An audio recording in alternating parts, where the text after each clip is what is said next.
Frescos, real and dry frescoes.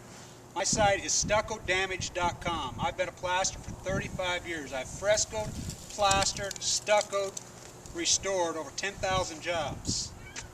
I never fell for the EFA scam. I never exploited illegal labor. I do the work myself. I've done dozens and dozens of frescoes. I have quite a scar from a fall doing a fresco. I fell 34 feet moving too fast doing a real fresco. Now that's a scar. I broke pretty well every bone in my body plastering. Plastering's been a passion for me. I am an artist first and foremost, always have. I have an MBA from a top 10 business school and a fine art degree. I've been a plasterer, again, for 35 years. I learned from a master from southern Italy who was 85 years old at the time. Doing real frescoes is very, very refined art. I can teach you, I can show you what they are and how they're done. This wall up here is dilapidated, everything. I'm going to do a dry fresco on it. That's why I use this shot. I'm going to restore it and do a dry fresco. Now, the difference between real and dry fresco, real fresco is painted in while it's wet. Dry fresco is painted after it's dry. Now it's important you have to use the correct products in doing frescoes. If you don't use the correct products doing a fresco, even if you do it right and paint it, it's not a fresco. And if you have painted plaster and you put paint over it, it's not a fresco.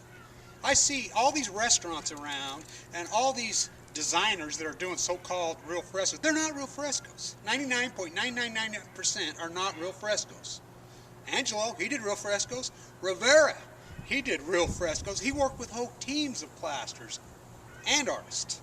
I was working by myself on one going too fast. A 3.5-story one, I fell. I was critical on that one. I broke pretty well every bone in my body as a plasterer. But anyway, if you want to learn how to do a real fresco, I will walk you through step by step. Go to my site, stuccodamage.com. Go to the frescoes. I have a packet that talks about how to do real frescoes, what to use. What to use is as important as how to do them. They are refined art. To all you artists, I will show you how to do them. As you're plastering and use the plaster, you have to paint into the plaster. Thus it becomes part of the plaster. That is the point of a fresco. So the paint does not flake over and the paint will become part of the plaster and stay there forever. That is the whole point of a fresco. Painted over plaster, painted over drywall mud is not fresco. Dry fresco, if you use the right thing, can be painted dry, and I love dry frescoes. I love them. They're so beautiful, but you have to use the right materials. You get one shot. If you paint over that, then you come back and paint it again, it is not a true fresco. It is not a real fresco. Real frescoes, again, are plaster. You have to do the plaster right, correct plaster, paint it into it.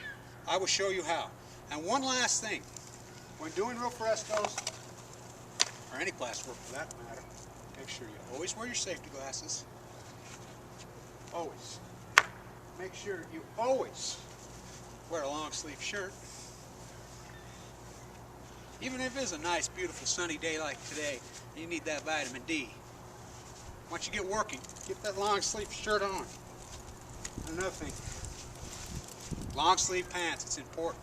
The materials you use on here are tough. Lime can be nasty on the skin. It can be very nasty on the eyes. I've had several serious eye injuries from not wearing safety glasses. Trust me, I wear them all the time now. And I wear rubber latex with cotton over the top. Always. Cover yourself up. Protect that body. I got scars all over my body from burns from doing frescoes. Thank you again. stuccodamage.com.